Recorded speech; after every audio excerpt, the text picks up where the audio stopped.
Last time, we had an amazing dinner at Corsair's. Here's Georgia.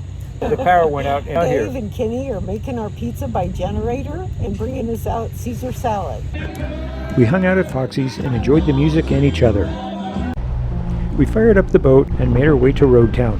The last horn release, here we go. Road Town, Tortola. Here we come. Sad that it's our last day.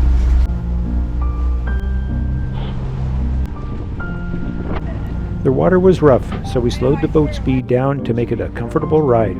Got our beautiful ladies with us here in town. Yeah. This is King Garden Bay right here.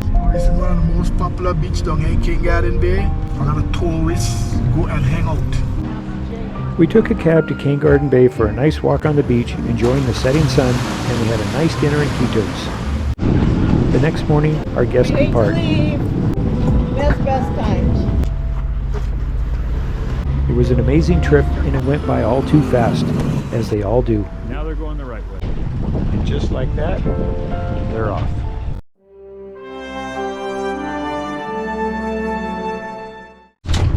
Jay and Julie left the boat this morning. We got a few projects taken care of, filled the water tanks, fixed the freshwater pump, checked the starboard blower motor, cleaned up a little bit, and now we're underway for King Garden Bay. And while it's a nice sail in 12 knots of wind, we miss our company, and it's always a little sad when our guests leave.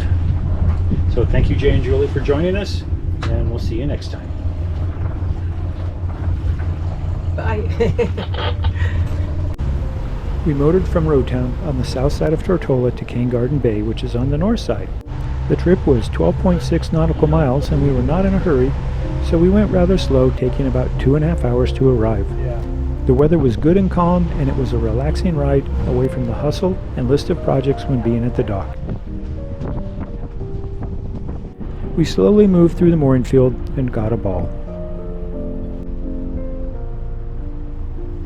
After we secured the boat, we slowed down even more and relaxed on board with the amazing backdrop of King Garden Bay.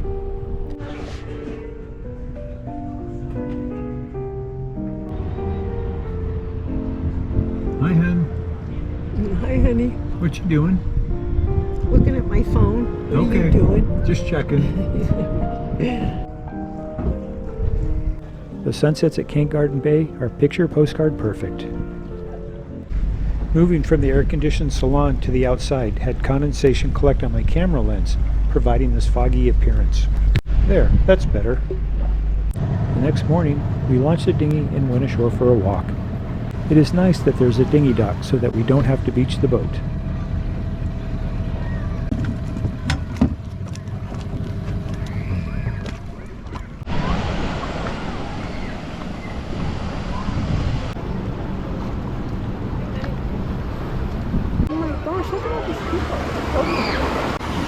Both of us were quite surprised at the volume of people on the beach.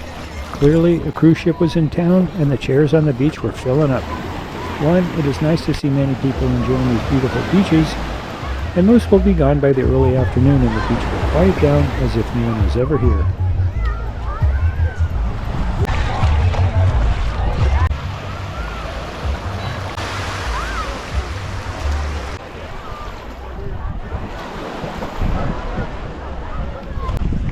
The sound of the waves and the motion of the sand moving through the crystal clear water is musical to hear and to watch.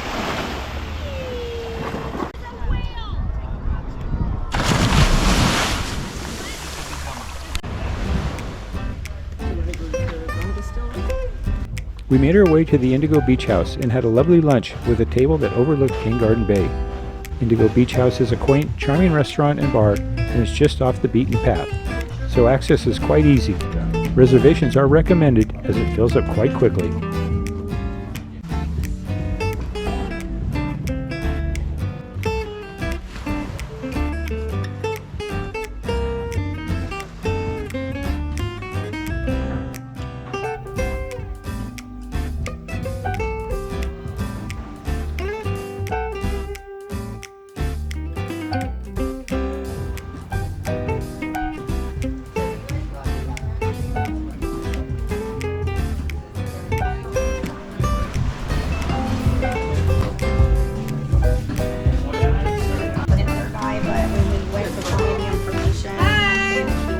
party. Hello. Oh, there's an unfriendly gesture.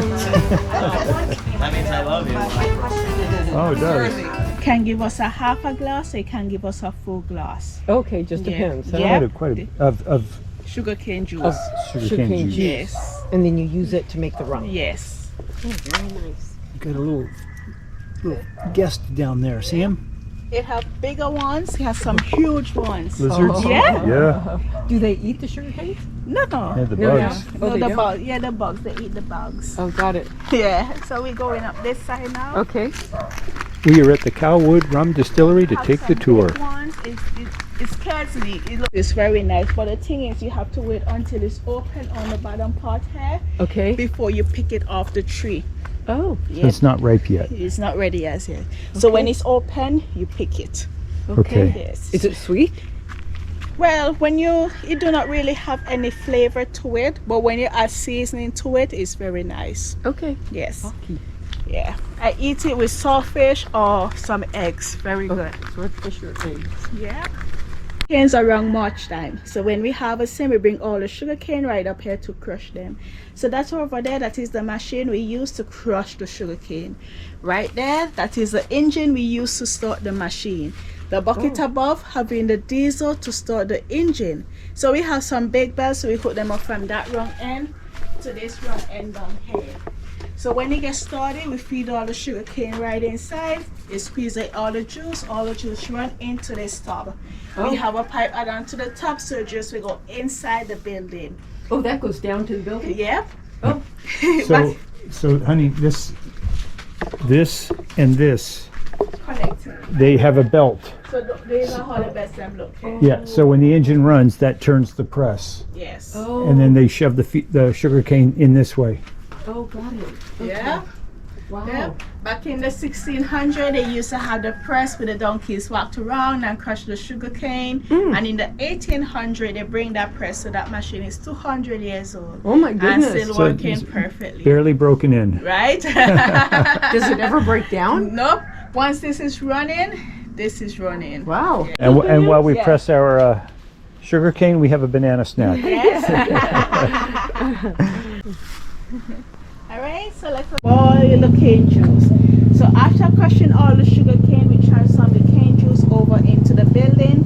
So you have like 3 large pots inside the building where the cane juice goes. So we use a sugar cane peel for fuel. So after crushing it, we leave it to dry. We shove all the sugar cane peel right up inside there. We light it on fire and we boil the cane juice for 5 hours. After 5 hours, we leave it to ferment for 8 days. After 8 days, we turn it to a cane wine. So we don't add no chemicals and nothing inside of it. We just leave it to ferment naturally. We transform the cane wine over to the boiler. So we're going over there.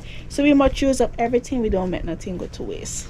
So you burn the sugar cane to boil the sugar cane juice. Yes. That's awesome. And then what do you do with when you said cane wine? Does it turn into wine versus rum? Yes, it Oh. turns into wine first before we make the rum. Yes. Oh, it turns into wine before the rum. It ferments into a wine. Yes, Okay. it ferments into our wine. Does So anybody that ever means just... you can't drink the wine, otherwise you won't have the wine later for the rum, Georgia. Right. Yes, my question is, does anybody ever just drink the wine? Yes, you can drink the wine. Okay. Yes. Or you can wait for the good stuff. Yeah, That's her place, right? or people prefer the rum than the wine. Okay. Yes. They have about 2 acres of locally grown sugar cane, which is used to make about 25 gallons of rum per day during the harvesting season, which, if I call correctly, is from March to August. Cane juice, or if they're making the sugar or the syrup. Just open fire then. Yeah. So them used to have bigger pots than these back in the days. Yeah. So when you age it, do you age it for the So- fermenting? Is it in a... So we boil it first in something like this inside the building. Yeah. Then we put the cane juice over into barrels. Not those barrels. Like drums barrel, the Yeah. plastic drums. Okay. Yeah, and it stays inside there and form it open. Okay. Yes. So all the natural air and everything will go in. Okay. Yes. That's why we do not add no yeast, nothing to it. So just the natural air. Just natural. Awesome. Very nice. When we transform the cane wine over to it, that is a pit underneath it, it takes like 2 hours to get heat up. So when it get heat up, the liquid inside start boiling. When it start boiling, it starts steaming. All the steam goes up into the air, the liquid goes into the water pipe, then it cool it down. So see where this flat surface above right up there? This is the distiller. Yeah, we have the water pipe right down inside there. We make 25 gallons a day from Monday to Friday. So our harvest season start in March and end late down in August. So that is our original still from the 1600. We used to have 2, but one get damaged from the hurricane, so we left with 1.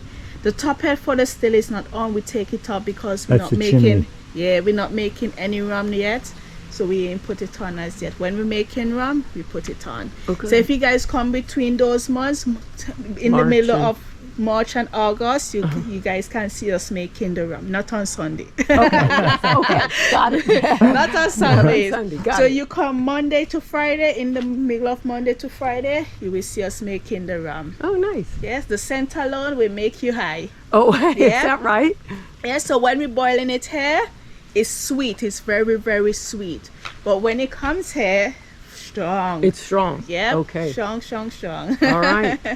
This is where we want to be. Yep. So we get the grill on. We get the grill. We roast some chicken and we make some rum. Oh, very nice. Yeah, we roast chicken and eat, then drink rum.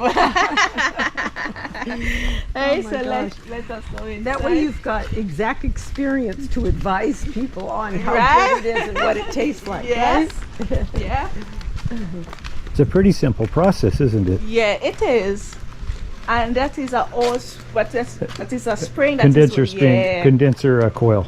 Yeah, And that is an old pump. That is a back in the days hand pump. hand pump. Yeah. Yeah. Then right here we have a picture with the first press they used in the 1600 with the donkeys. So they tie the donkeys by the two Yeah. end here and the rest of sugar cane in the middle. So when the donkey walked around, it heavy soft stamps on the sugar cane. And we have a next picture here with the 2 still back in the days. Yeah. So this is the one get damaged. So these are all the top head for the still outside. It steams off, goes through Yes. the condenser coil, and drains in that. Yes. Down in there. Yeah. So the brand name of the rum is called Arundel. So that was the first family who started the business. Oh. So they owned it for 200 years. Then the Callwood family bought it over from them. So in their family over more than 200 years. So when the rum made, this is how it looks. So you know, white rum don't have no age and no taste to it. So we place the white rum in those glass bottles right above there, call it diligence. The white rum sit in those glass bottles, nothing will happen to it, to just keep the strength of the rum. Then for we to get this color one, we age the white rum in those barrels. So those barrels is American oak, so there was old whiskey barrels. The first one we age in the barrel, this one is 4 years. More longer it sits in the barrel, more darker, more smoother, that is the older one, 10 years. This one have the sugar cane inside, aged for 6 years, so that one's sweet. It's like an after dinner drink. The locals say when the ladies drink that one, she takes the panties off, so that is a panty dropper rum. We need some of that. I can already see him. He's thinking. Yeah. Then this one have the herb inside called Mama Wana. So Mama Wana is good for guys who have trouble with their soft getting up. That one can do the job. We need 2 of those. So that one aged for 8 years, have a herby spicy flavor to it. So this one is called the Boxer Remover. Oh, the boxer. Yeah, so we have the panty dropper and the Boxer Remover. Oh, for heaven's Yeah. sake. So all of these rums is 80 proof, 40%, all of them. Okay. So now to try some rum. After our tour at the Callwood Rum Distillery, we walked the beach back to the dinghy. Our tour guide was amazing, nice and generous. We felt lucky to have her. As our tour guide, she made the entire experience fun and friendly. It is early afternoon and the majority of the folks from the cruise ship are gone and the beach is sparsely populated. Come back next time and join us for a mini tour of Cabo and find out what is in store for Richard, Georgia, and Cabo.